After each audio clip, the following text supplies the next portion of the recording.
감사합니다. 오늘부터 성탄을 기다리는 대림절이 시작합니다. 우리 자의 인사합시다. 오늘 참 잘 오셨습니다. 예, 그리고 한 번 더 인사할까요? 메리 크리스마스. 예, 이제 성탄절 준비하는 기간이 시작됐습니다. 오늘 본문 말씀을 중심으로 우리 VIP 초청 두 번째 시간, 무엇을 줄 수 있을까? 무엇을 줄 수 있을까라는 제목으로 함께 하나님 말씀을 나누도록 하겠습니다. 전에 가수 유영석 씨가 부른 이 네모의 꿈이라는 재밌는 노래의 노랫말 가사가 있습니다. 보시면요, 이렇습니다.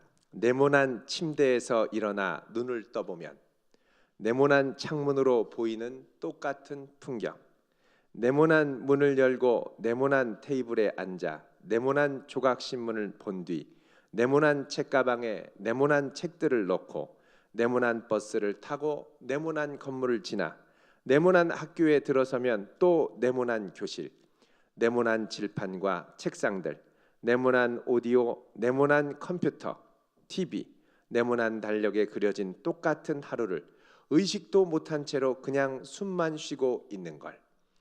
여기까지가 이제 1절이고 뒤에부터 이제 후렴입니다. 후렴을 잘 들어보십시오. 주위를 둘러보면 모두 네모난 것들 뿐인데 우린 언제나 듣지 잘난 어른의 멋진 이 말, 세상은 둥글게 살아야 해. 지구본을 보며 우리 사는 지구는 둥근데 부속품들은 왜 다 온통 네모난 건지 몰라. 어쩌면 그건 네모의 꿈일지 몰라.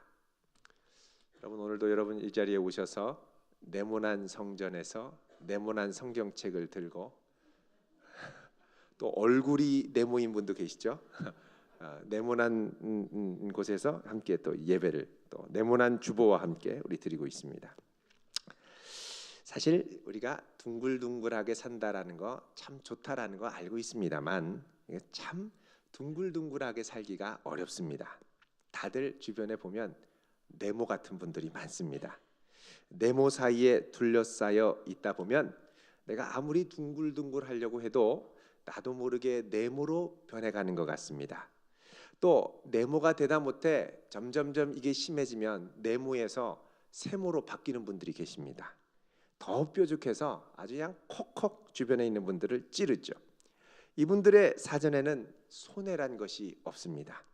내가 조금만 손해보고 내가 조금만 기분 나쁘고 내가 조금만 불쾌하면 견디지를 못합니다. 곧바로 복수하고요, 곧바로 민원 넣고요, 곧바로 경찰서에 신고하고요, 곧바로 언론사에 고발합니다. 이 와튼 스쿨의 조직 심리학 교수이자 최근에 이 오리지널스라고 하는 아주 재밌는 책으로 많은 주목을 받은 애덤 그랜트라고 하는 교수님이 계십니다. 이분이 경영학적 관점에서 그분의 책 Give and Take라는 책에 보면 사람을 크게 세 분류로 나눠서 이제 분석을 합니다. 먼저는 기버입니다. 기버는 뭐냐?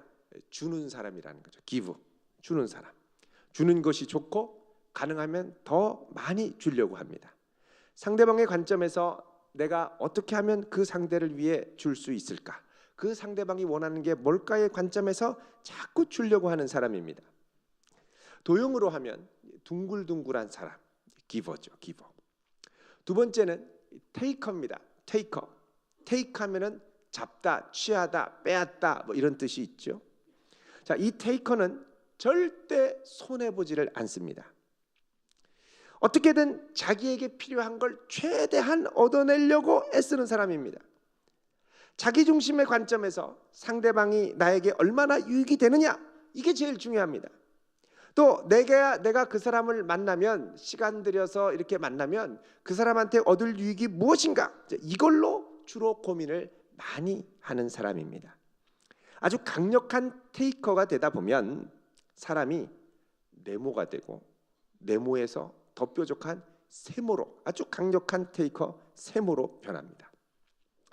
요즘 우리 사회에 이제 고티자라고 하면서 이슈가 되고 있는 문제 중에 하나가 노쇼 문제입니다. 노쇼 하면은 나타나지를 않는다는 거예요.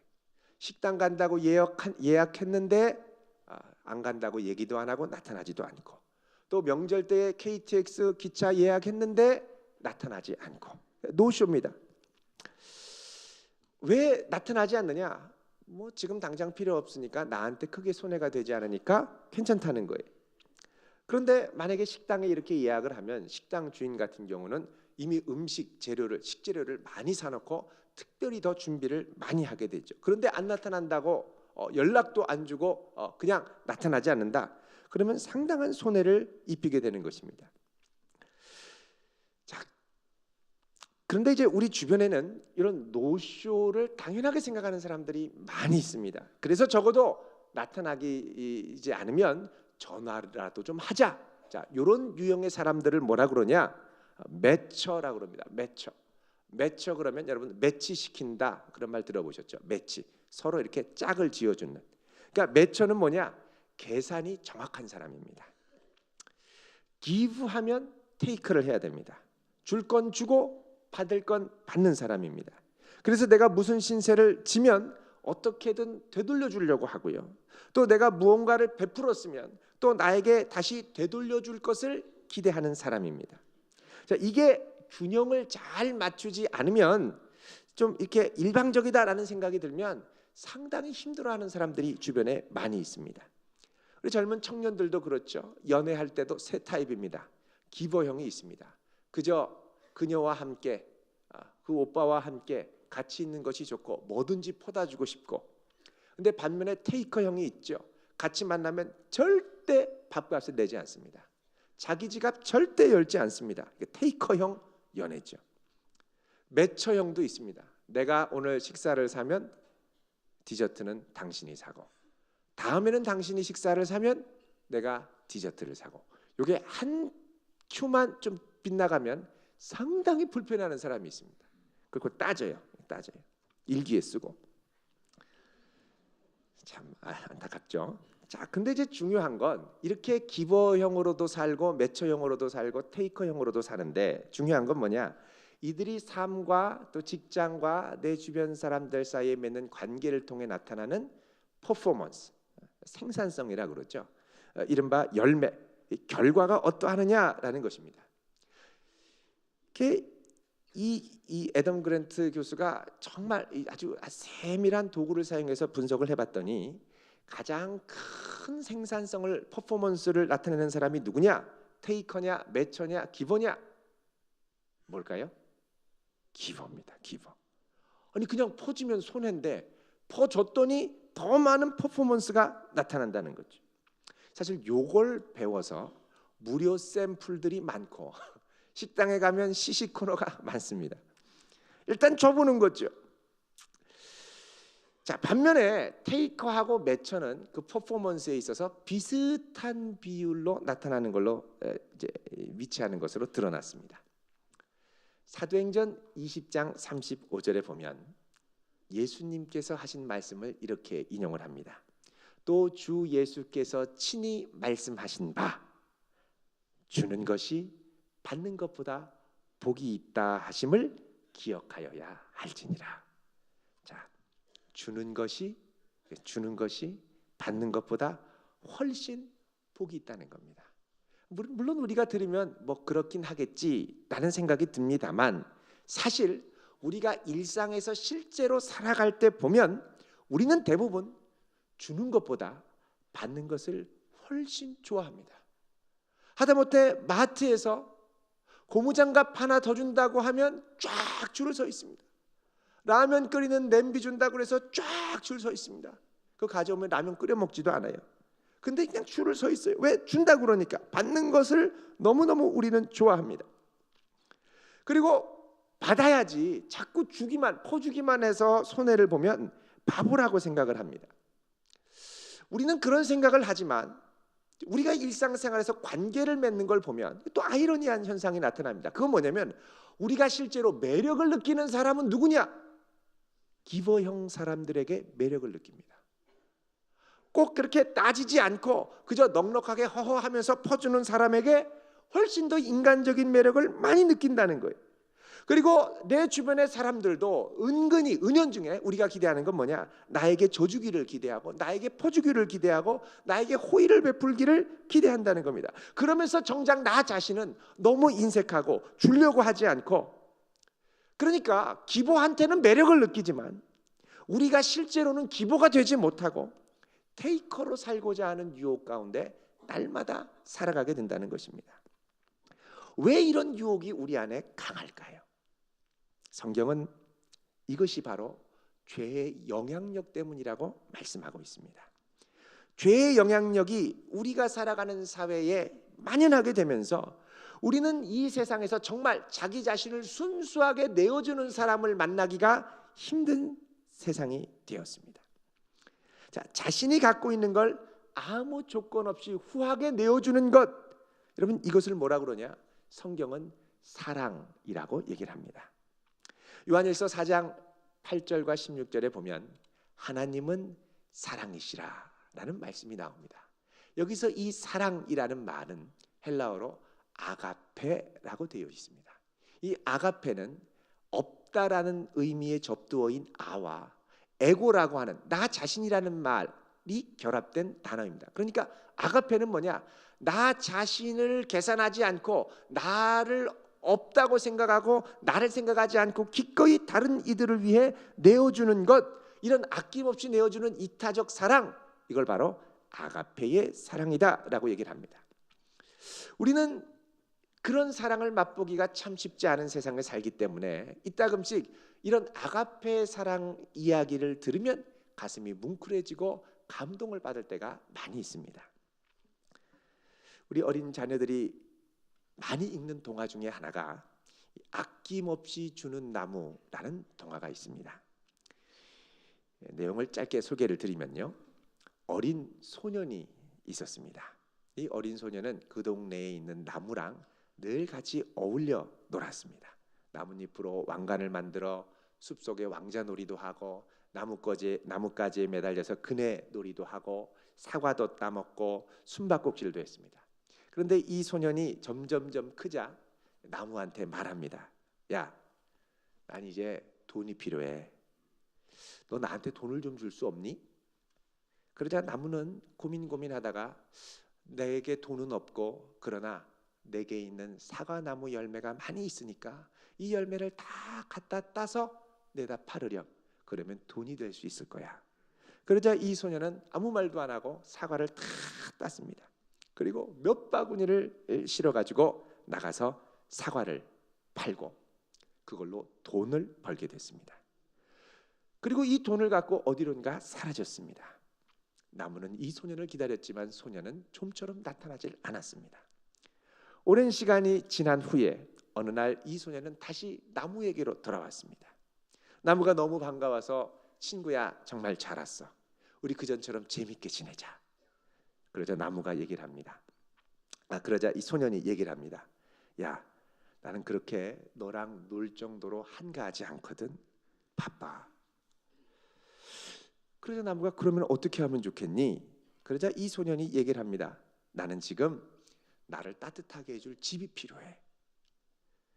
그러자 이 나무는 또다시 곰곰이 고민을 하다가 이야기를 합니다.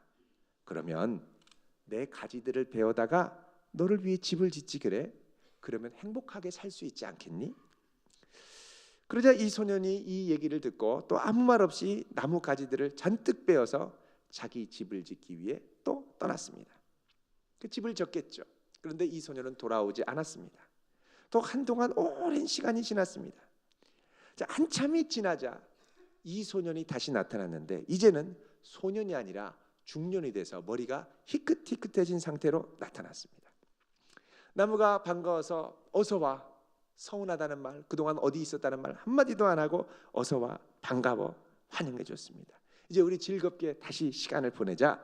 그러자 소년이 얘기를 합니다. 난 이제 나이가 너무 많이 들어서 너랑 시간을 보내기가 어려워. 나무 타다가 뼈 부러지면 이거 어떻게 하겠니? 나 이제 너랑 더 이상 놀 나이가 아니야. 그러면서 하는 말이 나는 나를 먼 곳으로 데려다 주면서 세계를 보여줄 수 있는 그런 배가 한 척 있었으면 좋겠어. 그러자 이 나무가 담담히 말합니다. 그러면 내 나무 이 기둥 이거를 다 베어다가 배를 만들어라. 그러면 너는 멀리 여행을 갈 수 있고 행복해지지 않겠니? 그래서 소년은 또 아무 말 없이 톱을 가져와서 나무를 다 잘라가지고 배를 만들어서 어디론가 떠났습니다. 그리고 오질 않았습니다. 그리고 한참 세월이 지났습니다. 그러자 이제 이 소년이 나타났는데, 이제 이 소년이 꼬부랑 할아버지가 돼서 나타났습니다. 안녕. 그러더니 이 소년이 하는 말이, 이제는 너무 힘들고 지치네, 피곤해. 그러자 나무가, 그렇구나. 그러면 내 밑둥에 앉아서 좀 쉬렴. 앉아서 쉬기에는 늙은 나무가 그만이야. 그럼 그저 아낌없이 소년의 행복과 잘 되기를 바라며 내어주는 사랑. 물론 우리 중에는 아이고 미련한 나무 같으니라고 그냥 확 소년을 그냥 나무로 진 눌러버리지 뭐 이런 생각을 하시는, 그런 이제 세모 같은 생각을 하시는 분도 계십니다만, 대부분의 분들은 이 동화를 듣고 마음이 뭉클해집니다. 왜요? 이런 사랑, 이렇게 내어주는 사람들을 우리 주변에 만나기가 쉽지 않기 때문에 그렇습니다. 사실 하나님께서 우리에게 육신의 부모님을 허락하신 이유가 바로 여기에 있습니다. 조건 없는 하나님의 사랑, 아가페의 사랑을 자녀들이 흠뻑 경험할 수 있도록 전달해 주라는 것이죠. 얼마 전에 중국에서 26살 먹은 이 린루라고 하는 여성이 골육암에 걸려 투병 생활을 하다가 임신을 하게 된 이야기가 보도가 됐습니다. 자, 이분이 이 투병 생활하다가 암에 걸려서 투병 생활을 하다가 아이를 덜컥 임신을 하니까 병원에서는 뭐라 그러냐? 이 아이 포기해야 됩니다. 왜냐하면 아이를 임신해서 낳으면 그 다음부터 암이 급속도로 퍼지기 때문에 포기해야 됩니다. 그러자 이 린 씨는, 내게 주신 생명을 어떻게 내가 포기할 수 있습니까? 안 됩니다. 그래서 끝까지 고집해서 아이를 제왕절개 수술을 통해서 낳았습니다. 그런데 아이들을 낳고 나자 이 병원 의료진이 얘기한 것처럼 정말 병세가 급속도로 악화되는 거예요. 이제 아이가 첫 돌도 되기 전에 죽게 생겼습니다. 이게 엄마의 고민입니다. 그럼 어떻게 하면 이 아이에게 내가 할 수 있는 최선의 사랑을 끝까지 다 전달할 수 있을까? 그래서 엄마가 고민하다가 생각해낸 게 뭐냐? 이 아이가 매해 생일 때마다 들어볼 수 있도록, 이 엄마가 26살인데 이 아이가 25살 될 때까지 볼 수 있도록 영상 메시지를 25개를 만들었습니다. 그 아이가 해마다 생일이 되면 틀어주라고. 그 영상 일부가 아직 공개가 됐는데요. 첫 번째 영상에는 이렇게 나옵니다. 안녕 아가야, 오늘 너의 첫 돌이구나. 엄마가 생일 축하해. 정말 축하해. 그렇게 쭉 가다가 중간쯤 되면 한 12, 13번째 되겠죠. 그때 되면 아이가 사춘기에 들어갈 것입니다. 그때 엄마가 메시지를 이렇게 전합니다. 아가야, 엄마는 잠시 너의 곁을 떠난단다. 아주 먼 곳으로 가. 집에 돌아올 수 없어서 아마 너는 나를 돌아볼 수 없을 거야. 볼 수 없을 거야. 그러나 생일 축하한다. 너를 응원한다. 그리고선 영상 25번째 맨 끝에 가면 딸이 씩씩하게 살아가기를 당부하면서 이렇게 말합니다. 엄마는 너에게 생명을 줬지만 함께 할 수는 없어. 그러나 너는 건강해야 된단다. 잘 자라야 돼. 알았지? 이렇게 영상을 해서 남겨뒀습니다. 이 순수한 엄마의 사랑이 온 중국인들의 눈시울을 붉히고 있습니다. 많은 경우 우리는 일상 가운데 자녀들에게 아름다운 사랑을 잘 나눠줘야 될 사명을 갖고 사랑을 줘야 됩니다만, 우리 자신도 죄성이 있기 때문에 아가페의 사랑을 온전히 전하지 못하고 오히려 이 사랑을 전하는 과정 중에 많은 상처와 후회를 남기게 됩니다. 여러분, 솔로몬이 1000명의 후궁과 이 아내를 데리고 살았다고 그랬죠. 근데 솔로몬이 어릴 때 아마도 많은 다윗의 후궁들, 여러 엄마들 사이에 살았을 겁니다. 그러니까 솔로몬의 마음도 불안했어요. 그리고서 아마 어릴 때 많이 생각했겠죠. 난 절대 이렇게 살지 말아야지. 근데 나중에 본인이 성인이 되고 나니까 어떻게 됩니까? 똑같이 하더라는 거예요. 솔로몬이 1000명의 여인을 사랑했다고 하지만 1000명의 여인을 사랑한 건 사실 아무도 사랑하지 않은 것입니다. 왜냐하면 아가페의 사랑은 집중력이 있기 때문에 그렇습니다. 사랑은 한 사람을 끝까지 귀하게 사랑하는 것이 사랑입니다. 결국은 아무도 사랑하지 않았어요. 1000명의 여인 아무도 사랑 못하고 결국 누구를 사랑한 거냐?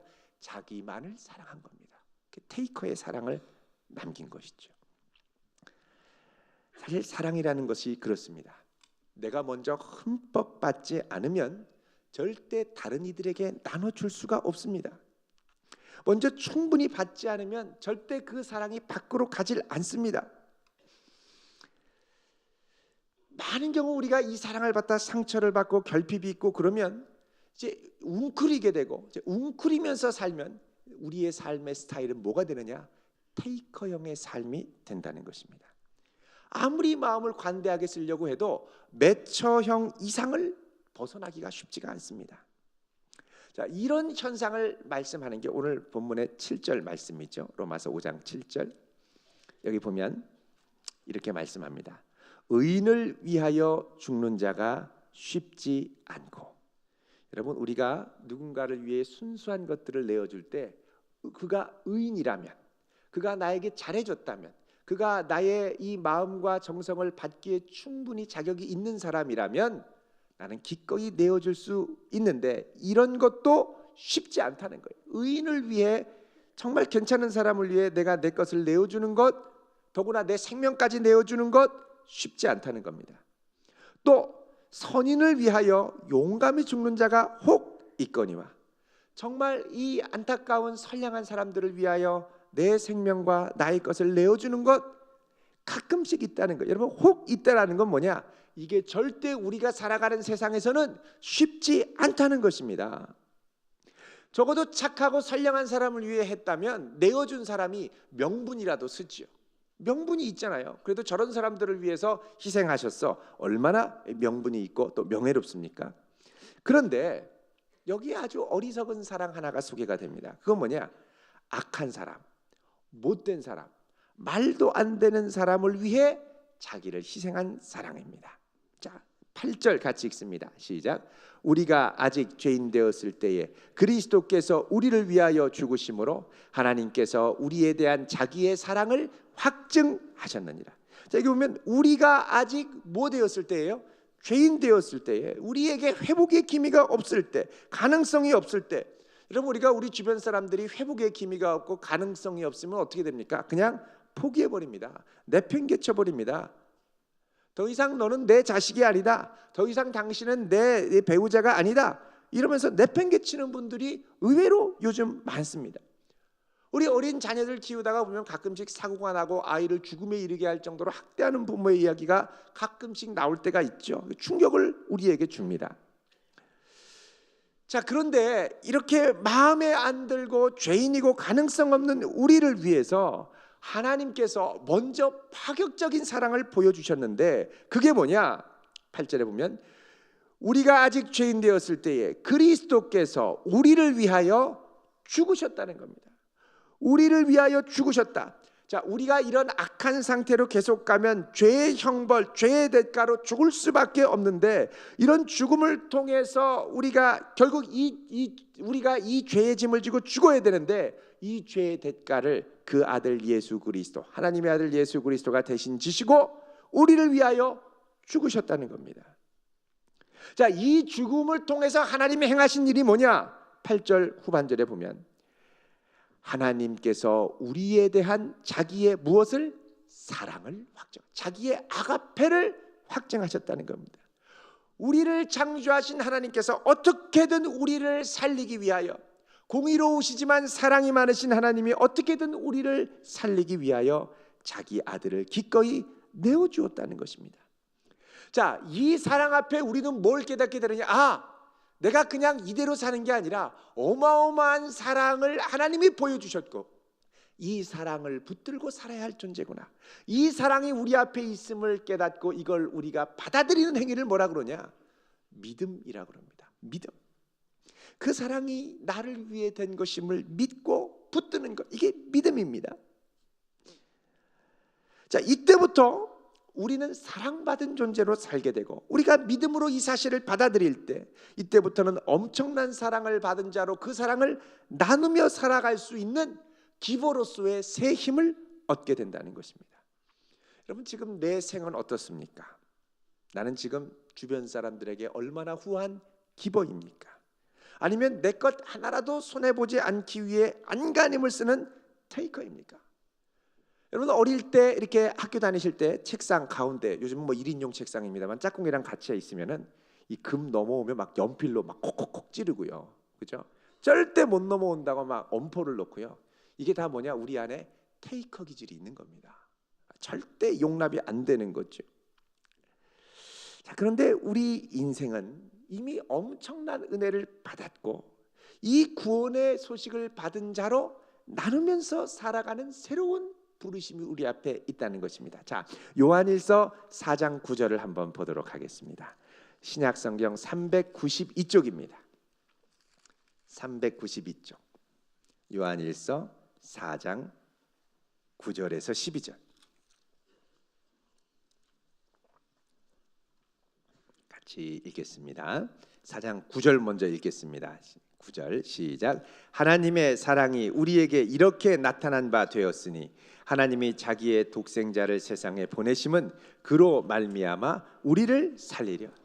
우리를 먼저 사랑하셨어요. 독생자를 보내셔서 우리를 살리려 하심이라는 겁니다. 자, 10절입니다. 시작. 사랑은 여기 있으니 우리가 하나님을 사랑한 것이 아니요 하나님이 우리를 사랑하사 우리 죄를 속하기 위하여 화목제물로 그 아들을 보내셨음이라. 자, 사랑은 여기 있으니 우리가 하나님을 사랑한 것이 아니요 하나님이 우리를 먼저 사랑하사 우리 죄를 속하기 위하여 화목제물로 그 아들을 보내셨습니다. 이게 사랑이라는 겁니다. 사랑은 조건에 맞아서 서로 나누는 것이 아니라 내가 사랑하기 이전에, 내가 깨닫기 이전에 먼저 내어주는 사랑, 이게 바로 하나님의 사랑, 아가페라는 겁니다. 오늘 일부 예배 시간에 어린 아기가 와서 헌화기도를 받았습니다. 이 아이가 보니까요 엄청 통통하고 건강하게 자랐어요. 엄마 아빠 품에 탁 앉아있을 땐 조용하더니 제가 딱 잡자마자 울음을 터뜨리는데 확실히 품이 다른가 봐요. 근데 아이가 이렇게 통통한데 엄마 얼굴을 보니까 엄마가 홀쭉해요. 어떻게 된 거냐 그랬더니 젖을 엄청 잘 먹는데 쪽쪽쪽쪽 다 빨아먹으면서 엄마는 홀쭉하게 된 거예요. 아이가 압니까? 모릅니다. 그냥 있으니까 자기 먹는 거예요. 먼저 기꺼이 내어주고자 하는 어마어마한 사랑이 있으니까 아이가 생명을 얻고 또 이렇게 건강하게 자라게 됐다는 거예요. 먼저 베푸신 은혜가 우리에게 있다는 것입니다. 그래서 우리가 하나님께 나아가 믿고 사랑하기 이전에 하나님이 먼저 우리를 사랑하시고 다 베풀어 주시고 이것을 받아들이기만 해라, 믿기만 해라, 그러면 그 사랑이 너에게 전달될 거야. 그래서 11절에 이렇게 말씀하시죠. 읽습니다. 시작. 사랑하는 자들아 하나님이 이같이 우리를 사랑하셨은즉 우리도 서로 사랑하는 것이 마땅. 자, 하나님이 이같이 그 아들을 내어주기까지 어마어마한 사랑으로 우리를 사랑하셨은즉 우리가 마땅히 나타내야 할 합당한 반응이 뭐냐? 우리도 서로 사랑한다는 것입니다. 더 놀라운 건 우리가 사랑할 때 하나님의 살아 역사하심을 경험하게 된다는 것이죠. 자, 12절입니다. 시작. 어느 때나 하나님을 본 사람이 없으되 만일 우리가 서로 사랑하면 하나님이 우리 안에 거하시고 그의 사랑이 우리 안에 온전히 이루어지느니라. 예, 하나님을 본 사람은 없지만 우리가 이렇게 풍성한 나눠줌, 아가페의 사랑을 서로 순수한 마음으로 하기 시작하면 하나님이 우리 안에 거하시고 그의 사랑이 우리에게 온전히 이루어진다.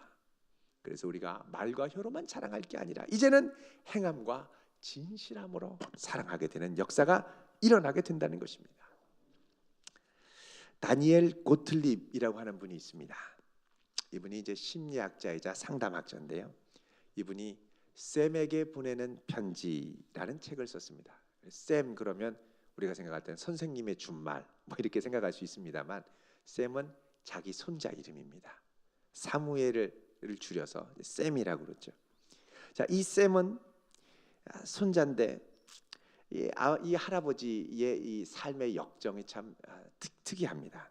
이 할아버지가 한창 이제 젊을 때 심리학을 공부해서 상담가로 심리학자로 명성을 날리고 성장가도 승승장구하면서 막 갈 때 33살에 불의의 교통사고를 당해서 척추 손상을 입어서 전신 마비를 입게 됩니다. 이분이 교통사고를 당한 이유는 뭐냐? 결혼 10주년을 맞아서 아내에게 줄 결혼 선물을 가지러 가던 길에 사고를 당한 거예요. 얼마나 힘듭니까? 근데 이 사고를 당하자 삶에 막 무기력증과 우울증이 찾아오는데 이 우울증을 막 겪으면서 지나가는데 옆에 있던 아내가 그걸 견디지 못하고 나갑니다. 이혼한 거죠. 또 근데 조금 있다가 아내가 죽어요. 그리고 좀 있다가 누나도 죽어요. 그리고 조금 있다 부모님도 돌아가셔요. 자, 이 모든 인생의 큰 풍파를 지나면서 엄청나게 긴 어둠의 터널을 지나갔습니다. 자, 그런 가운데 이분은 휠체어에 앉아서 계속 사람들을 상담했습니다. 그들의 마음에 위로를 주고 또 삶에 대한 지혜와 통찰력을 이제 갖게 됐죠. 그러던 어느 날 참 반가운 소식을 듣습니다. 그거는 자기의 둘째 딸이 이 손자 샘을 낳았다는 소식이 너무너무 기뻤습니다. 내가 반평생을 장애인으로 살아오면서 어떻게든 내 이 지혜와 이 명철함을 지혜를 다른 그 후대에게 좀 전해주고 싶은데 드디어 이 사랑스러운 샘이 태어났구나. 근데 이 샘이 자라면서 울지를 않아요. 말을 안 해요. 가서 진단을 해봤더니 자폐아 진단이 나온 거예요. 그래서 다시 장애를 가진 아이로 살게 된 겁니다. 딸을 생각하니까 너무 마음이 아팠습니다. 반평생을 장애인인 아버지를 데리고 살고 또 이제 남은 반평생을 이 자폐가 있는 아이를 데리고 살 생각을 하니까 너무너무 마음이 아팠어요. 그리고 내가 이 손자에게 들려줄 얘기가 이렇게 많은데 이 아이가 자폐 증상이 있어서 듣지도 않고 관심도 안 갖고 막 돌아다니고 하니까 너무너무 마음이 아팠어요. 내가 이 아이를 포기할 것인가? 아니다. 어떻게 됐든 간에 반드시 이 아이가 다시 돌아올 날이 있을 거야. 이 마음을 갖고 이 손자를 향해서 편지를 한 통 한 통 썼습니다. 그게 전부 32통이 돼서 샘에게 보내는 편지라는 책으로 번역이 돼서 나왔습니다. 자, 이 부분에 보면 할아버지가 샘에게 이렇게 얘기를 합니다. 내가 어두운 터널에 있을 때 난 나를 사랑하는 사람과 함께 있고 싶단다. 터널 밖에서 어서 나오라고 외치며 출구를 알려주는 사람이 아니라 기꺼이 내 곁에 다가와 나와 함께 어둠 속에 앉아 있어줄 사람. 우리 모두에게는 그런 사람이 필요하단다. 샘, 상처를 입으면 너는 너를 기꺼이 사랑하는 사람 곁으로 가거라. 널 비난하지도 섣불리 충고하지도 않는 내 아픔을 함께 나눠줄 사람 곁으로. 그런 사람 곁에 있으면 내가 어제 가졌던 것에 대한 갈망들은 줄어들고 내가 오늘 가진 많은 것들을 행복하게 누릴 수 있을 거야. 할아버지의 지혜죠. 샘에게 필요한 건 옆에서 지적하고 교정하고 그런 사람이 아니라 아가페의 사랑으로 그를 안아줄 사람이 필요하다는 것을 말한 것입니다. 만약 나에게 샘 같은 사람이 다가온다면 나는 그를 푸근히 안아주고 감싸줄 수 있겠습니까? 나는 네모입니까? 아니면 세모입니까? 아니면 동그라미입니까? 오늘 성경 말씀은 우리가 잊고 있는 것 한 가지를 명확하게 말씀합니다. 우리가 아직 죄인 되었을 때에 이미 어마어마한 사랑이 우리 앞에 왔고 우리가 그 사랑을 입었고 이제는 이 사랑을 아무 조건 없이 기꺼이 나누는 사람으로 살아가야 한다는 것입니다. 나는 기버입니까? 아니면 테이커입니까? 기꺼이 기버로 살아갈 수 있겠습니까? 지금보다 더 내 주변에 있는 사람들을 사랑할 수 있겠습니까? 아직까지 내게 인색한 것은 과연 무엇입니까? 기도드리겠습니다.